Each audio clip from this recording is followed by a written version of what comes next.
Olá, gente, tudo bem? Vamos para mais um vídeo da nossa série sobre acesso venoso periférico, tá? Para quem não assistiu os vídeos anteriores, sugiro que vá conferir lá no nosso canal no YouTube e também no nosso perfil no Instagram, Lugar da Inf.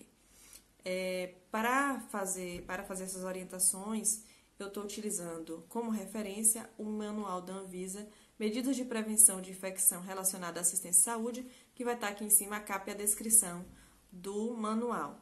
Também utilizo as minhas práticas profissionais e a minha experiência para fazer as orientações que aqui seguem, né?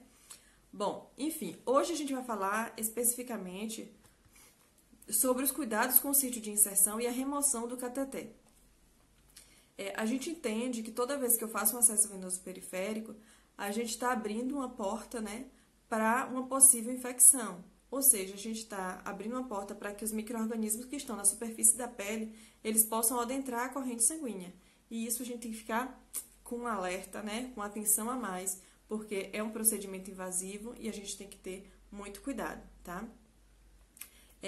Existem muitos eventos adversos que podem decorrer desse acesso venoso periférico, principalmente a flebite, que é muito comum no nosso meio, tá? Já que a gente talvez não consiga evitar 100%, né, das flebites, dos processos infecciosos que decorrem de um acesso venoso periférico, a gente primeiro tem que realizar todos os cuidados que foram descritos anteriormente, né, com relação à escolha do cateter, escolha do sítio, escolha de cobertura, o antisséptico mais adequado, e a gente também tem que se atentar para a identificação precoce de possíveis eventos adversos, como a flebite. Então, para isso, a gente tem que estar alerta às queixas do paciente, tá? E ao próprio sítio de inserção e para a área adjacente. Ou seja, a gente tem que estar olhando com frequência para esse sítio de inserção, procurando sinais como rubor, como edema, como eliminação de secreções. E as queixas do paciente, né, devem ser valorizadas com relação à parestesia, à dor local. E uma coisa que a Anvisa traz, um detalhe que a Anvisa traz, é a questão da palpação sobre a fixação, né? Sobre o curativo de fixação desse acesso. Então, a gente não deve só questionar o paciente se ele está sentindo alguma coisa, mas palpar, porque às vezes o paciente ele não presta atenção naquele dispositivo. Quando a gente pergunta se está sentindo alguma coisa, não é na ideia, não é de incentivar que ele sinta algo que ele não está sentindo, mas na ideia de fazer com que ele perceba que aquele dispositivo, tá, pode gerar algum desconforto e que às vezes não é normal aquele desconforto que ele está sentindo, tá? Muitos pacientes, quando eu pergunto se está sentindo dor ou alguma coisa, eles dizem, eu estou sentindo uma dorzinha, mas é normal, né? Então, assim, eles precisam entender que dor não é normal, tá? Dor é um possível sinal de infecção e a gente tem que estar alerta e chamar os nossos pacientes, né, para coparticipar da assistência em saúde. Então, a gente tem que estar sempre alerta a essas questões. Com relação à frequência de avaliação desses sítios de inserção e das áreas adjacentes da inserção do cateter venoso periférico, ainda estou me acostumando com essa palavra, com relação, de forma geral, né, a Anvisa traz que você precisa estar avaliando esse acesso venoso a cada 4 horas. Ah, Marla, mas eu preciso realmente a cada 4 horas ir lá, olhar, ver se está... Que tal se a gente também...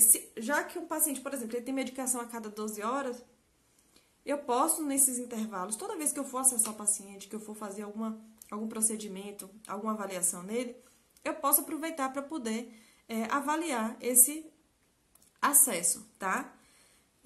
De formas mais específicas, a Anvisa traz que pacientes, por exemplo, internados em unidade de terapia intensiva, né, que é as UTIs, sedados e com déficit cognitivos, você deve reduzir esse tempo de avaliação para uma ou 2 horas de espaçamento entre as avaliações. Uma atenção especial, quando a gente fala de déficit cognitivo, a gente não pode só se atentar para paciente em UTI, não. A gente precisa se atentar que existem pacientes em outras unidades de internação que podem também ter um déficit cognitivo e a gente precisa ter uma atenção redobrada a esses pacientes, tá? Com relação a pacientes pediátricos, por exemplo, ela fala que essa avaliação deve ser feita no mínimo 2 vezes por turno. Então, assim, seria de 12 em 12 horas. Se eu entendo um turno de 12 horas de plantão. Então, A cada 6 horas a gente tem que estar fazendo essa avaliação. Se eu for fazer uma medicação, estou administrando a medicação a cada 4 horas no paciente, eu avalio toda vez que eu for fazer a medicação, tá bom? Pacientes em unidade de internação, ele coloca uma vez por turno. Mas aí a gente precisa lembrar que às vezes você chega de manhã, aí avalia, né, o paciente todo e avalia o acesso venoso. Não tem queixa nenhuma. Aí quando você for fazer a medicação de 11 horas, tá lá. Queixa de dor, às vezes já tá com sinais de rubor. Então, assim, é muito dinâmico o processo. Então, a gente precisa estar avaliando com muita frequência, tá? Com relação à remoção do cateter, essa é uma questão que me incomoda particularmente, e quem trabalha comigo sabe, a necessidade da gente fazer essa remoção desse cateter de forma mais breve possível. Se lembra quando eu falei lá atrás, com relação à solução de continuidade, né? Com relação à porta de entrada para possíveis infecções. E a gente sabe que cada vez, pacientes que ficam, por exemplo, vocês vão... se lembrem aí daquele paciente que fica meses internado no hospital e toda vez que a gente vai fazendo um acesso venoso, como vai ficando mais difícil a gente fazer as próximas punções. Então, a gente vai lesando o vaso. Então, tem toda essa questão. Então, a gente tem que ter uma atenção para que, quando possível, assim que possível, a gente remover esse acesso venoso periférico. Porque ele não é garantia de que, quando tiver na emergência, se o paciente tiver uma intercorrência, a gente vai conseguir realmente administrar algum medicamento por ele. Isso eu estou falando com base na minha vivência, porque, assim, às vezes a gente fica assim, tem que manter um acesso, porque o paciente é um paciente que pode vir a agravar a qualquer momento. Só que ele passa 96 horas com aquele mesmo dispositivo, sem uso, sem manutenção, né, sem um flushing constante, para que você consiga manter esse acesso pérvio. Existe um risco de infecção nesse paciente e não há garantia de que quando eu for administrar algum medicamento, esse acesso vai estar passível de uso. Então, assim, é um tema para uma pesquisa, eu acredito, é você avaliar até que ponto esses pacientes que estão na unidade de internação, que não têm indicação de terapia venosa, que estão aguardando, por exemplo, transferência, ou que a medicação, que a terapia oral que esteja fazendo, precisa de um acompanhamento mais detalhado, com relação a exames, por exemplo. Qual a garantia que eu tenho de que, se ele agravar, aquele acesso vai estar passível de uso? Tá? Então, são coisas que a gente precisa se questionar. Não estou trazendo uma verdade absoluta, tá? Mas, assim, a gente precisa questionar se esse acesso vai estar realmente pronto para que eu acesse durante uma emergência com aquele paciente. Então, aí a Anvisa traz que essa avaliação de permanência do cateter deve ser diária, tá? E eu acredito que deva ser uma avaliação multiprofissional. O médico deve estar avaliando a possibilidade de remoção do cateter. Assim que puder mudar a terapia venosa para terapia oral, ótimo. Tá? Você vai estar desinvadindo esse paciente, isso é bom. A enfermagem, mais do que nenhuma outra profissão, que está ali, que está realizando os acessos, que sabe a dificuldade, que sabe as facilidades às vezes, tá? Então, a gente precisa estar atenta. E uma outra questão que a Anvisa traz é remover esse cateter se não tiver sido usado nas últimas 24 horas. Então, aquela ideia de que eu fiz um acesso para ver se aquele paciente agravar e eu ter um acesso venoso para utilizar, ou seja, eu ficaria 96 horas, o correto é você não trocar menos de 96 horas, a gente vai falar um pouquinho daqui a pouco. Então, se eu não troco nessas 96 horas, eu vou estar desautorizando, né, ou não levando em consideração essa orientação que a Anvisa traz, que nas últimas, se o acesso não tiver sido utilizado nas últimas 24 horas, eu devo fazer a remoção do mesmo. Tá? Quando na inserção houve quebra de técnica asséptica, e ele deve ser trocado com brevidade, então quando é que eu devo remover? Então, se eu não tiver sido utilizado nas últimas 24 horas, só recapitulando, e caso haja quebra de técnica asséptica, por exemplo, pacientes que deu entrada em emergência, que o acesso venoso foi realizado, por exemplo, na unidade pré-hospitalar. Então, esses acessos, assim que possíveis, devem ser trocados, tá? Paciente que deu entrada na emergência sem acesso foi realizado dentro da emergência, mas devido à gravidade do quadro do paciente, não se teve tempo, né, de realizar todas as técnicas de forma adequada. Então, a gente também deve trocar, assim que possível, esses dispositivos. Deve ser removido também quando há suspeita de contaminação, complicação e mau funcionamento do dispositivo. Tem uma curiosidade que eu acho muito interessante com relação aos pacientes. Às vezes, eu pego esses pacientes eles pegam o equipo e desconectam do vaso do soro. Eu acho, não sei de onde é que eles tiram essa ideia. Desconectam e enrolam o equipo no braço. Já vi isso, eu presenciei isso poucas vezes, mas presenciei, infelizmente. Entendo que a dificuldade, a orientação talvez não deva ter sido a mais adequada para esses pacientes. Aí, quando eu vejo aquilo, é imediatamente remoção daquele dispositivo, fazer novo acesso. Aí tem uns que falam assim, mas tu gosta de furar, não sei o quê.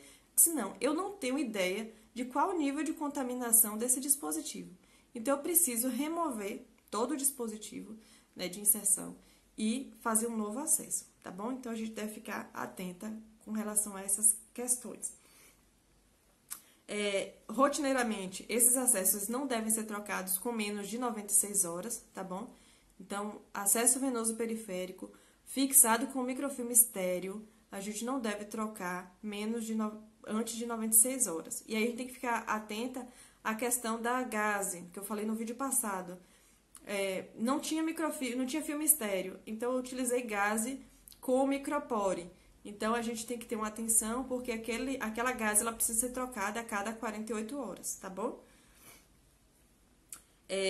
Com relação a pacientes neonatais e pediátricos, não deve ser realizada a troca do dispositivo rotineiramente, tá? Então, a cada 96 horas eu devo trocar o acesso venoso periférico de criança? Não. Eu devo trocar à medida que houver a necessidade de troca, tá? Porque a gente sabe da dificuldade do acesso venoso em criança. Também a questão do trauma, né? O próprio trauma do acesso venoso, ele é muito complicado. E, então, a Anvisa traz essa orientação de que não deve ser trocado de forma rotineira, mas você deve redobrar sua atenção com relação à avaliação do acesso, com relação ao sítio de inserção, com relação à integridade da pele do vaso, com relação à duração e o tipo de terapia prescrita, ao local onde foi realizado nesse acesso, onde foi feito o atendimento desse paciente no momento de realização de confecção do acesso venoso, a questão da integridade e permeabilidade do dispositivo, com relação à integridade da cobertura e estabilização estéreo. Eu chamo a atenção a uma questão, pacientes, por exemplo, que não estão em terapia venosa diária.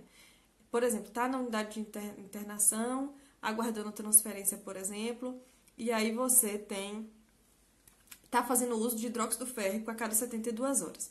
Aí as pessoas falam assim, vamos manter o acesso venoso porque ele vai tomar um medicamento a cada 72 horas. Só que o acesso venoso ele deve ser trocado a cada 96 horas.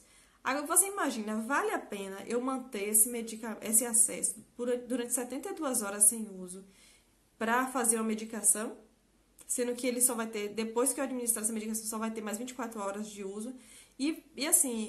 Se esse acesso venoso for realizado flushing constante, for realizada a manutenção dele, porque senão não adianta eu manter um acesso venoso no paciente para fazer uma medicação a cada 72 horas. Eu posso muito bem fazer o acesso na hora que ele for fazer o medicamento. Tá? Isso com gel de menor calibre, gerando menos dor, menos desconforto no paciente. Então, tudo isso a gente tem que estar atenta, né? Para a gente não estar levando mais complicações para o indivíduo. Então, a gente fica por aqui nesse vídeo. Qualquer coisa, qualquer dúvida e qualquer coisa que vocês queiram chamar a atenção, né? Acrescentar, fiquem à vontade. E até o próximo vídeo. Tchau!